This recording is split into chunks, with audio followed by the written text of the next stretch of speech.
എല്ലാ കൂട്ടുകാർക്കും കഥാസാഗരത്തിലേക്ക് സ്വാഗതം. ഇന്ന് നമ്മൾ പറയുന്നത് ശ്രീകൃഷ്ണന്റെ പിതാവായ വസുദേവരുടെ കഥയാണ്. കശ്യപ പ്രജാപതിയുടെ പുനർജന്മമായിരുന്നു വസുദേവർ. ഒരിക്കൽ കശ്യപൻ ഒരു യാഗം നടത്താൻ തീരുമാനിച്ചു.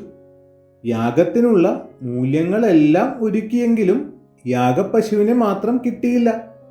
കശ്യപൻ ആരുമറിയാതെ വരുണന്റെ ആലയിൽ നിന്നും ഒരു പശുവിനെ മോഷ്ടിച്ചു കൊണ്ടുവന്നു. കശ്യപ പത്നിമാരായ അദിതിയും സുരസയും കൂടി പശുവിനെ ആശ്രമത്തിൽ ഒളിപ്പിച്ചു നിർത്തി. ഇതറിഞ്ഞ വരുണൻ കുപിതനായി ബ്രഹ്മാവിന്റെ അടുക്കൽ പോയി പരാതി പറഞ്ഞു. പശുവിനെ മോഷ്ടിച്ചത് കാരണം കശ്യപൻ ഒരു ഗോപാലനായും അദിതിയും സുരസയും ഗോപാല ഭാര്യമാരായും ജനിക്കട്ടെ എന്ന് ബ്രഹ്മാവും വരുണനും കൂടി ശാപം നൽകി. ശാപഫലമായി കശ്യപൻ വസുദേവരായും അദിതിയും സുരസയും ദേവകി, രോഹിണി എന്നിവരായും ജന്മമെടുത്തു.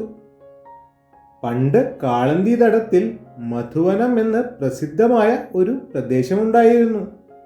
മധു എന്ന അസുരന്റെ അധീനതയിലായതുകൊണ്ടായിരുന്നു ആ സ്ഥലത്തിന് മധുവനം എന്ന പേരുണ്ടായത്. ആ മധുവിന്റെ പുത്രനായിരുന്നു ലവണൻ. വലിയ അക്രമിയും ദേവദ്രോഹിയുമായിരുന്ന ലവണാസുരനെ ശ്രീരാമ സഹോദരനായ ശത്രുഘ്നൻ സംഹരിക്കുകയും ആ പ്രദേശത്ത് അതിമനോഹരമായ ഒരു രാജ്യം സ്ഥാപിച്ച് അതിന് മധുര എന്ന് പേരിട്ട് ഭരിക്കുകയും ചെയ്തു. ശത്രുഘ്നന്റെ കാലശേഷം അദ്ദേഹത്തിന്റെ 2 പുത്രന്മാർ മധുരാപുരി വാണിരുന്നു. അനന്തരം സൂര്യവംശം അവസാനിച്ചപ്പോൾ മധുര യാദവരുടെ അധീനതയിലായി. വൃഷ്ണിവംശജനായ ശൂരസേനനായിരുന്നു പിന്നീട് മധുര ഭരിച്ചത്. ശാപം മൂലം ശൂരസേന പുത്രനായ വസുദേവർക്ക് ഗോപാലവൃത്തി ചെയ്യേണ്ടി വന്നതിനാൽ ശൂരസേനന്റെ ബന്ധുവും മറ്റൊരു യാദവ രാജാവുമായ ഉഗ്രസേനനായിരുന്നു അനന്തരം മധുരാരാജ്യം ഭരിച്ചത്. വസുദേവർ രാജ്യഭാരം ഉഗ്രസേനന് നൽകി ഗോപാലവൃത്തി സ്വീകരിച്ചെങ്കിലും ഉഗ്രസേനന്റെ മന്ത്രിയായി തുടർന്നിരുന്നു.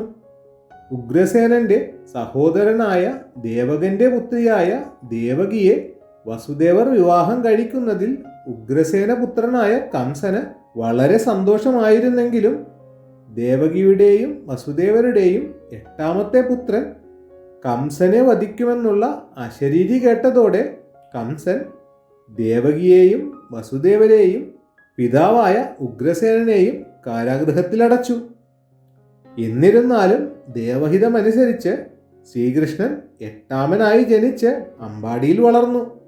ഒപ്പം സഹോദരനായ ബലരാമനും. പിന്നീട് മധുരയിലെത്തിയ ഇരുവരും ചേർന്ന് കംസനെ വധിച്ച് മാതാപിതാക്കളെയും പിതാമഹനെയും സ്വതന്ത്രരാക്കുകയും ചെയ്തു. യാദവന്മാർ മദ്യപിച്ച് കലഹിച്ച് വൃഷ്ണിവംശം നശിച്ചു കഴിഞ്ഞപ്പോൾ പരമാത്മാവിനെ ഹൃദയത്തിൽ ധ്യാനിച്ചുകൊണ്ട് ഭൗതിക ശരീരം ത്യാഗം ചെയ്ത വസുദേവർ സ്വർഗത്തിൽ പ്രവേശിച്ച് വിശ്വദേവന്മാരുടെ കൂട്ടത്തിൽ സ്ഥാനം പിടിച്ചു. ശ്രീകൃഷ്ണ പിതാവായ വസുദേവരുടെ കഥ ഇവിടെ തീരുകയാണ്. മറ്റൊരു കഥയുമായി വീണ്ടും കാണാം.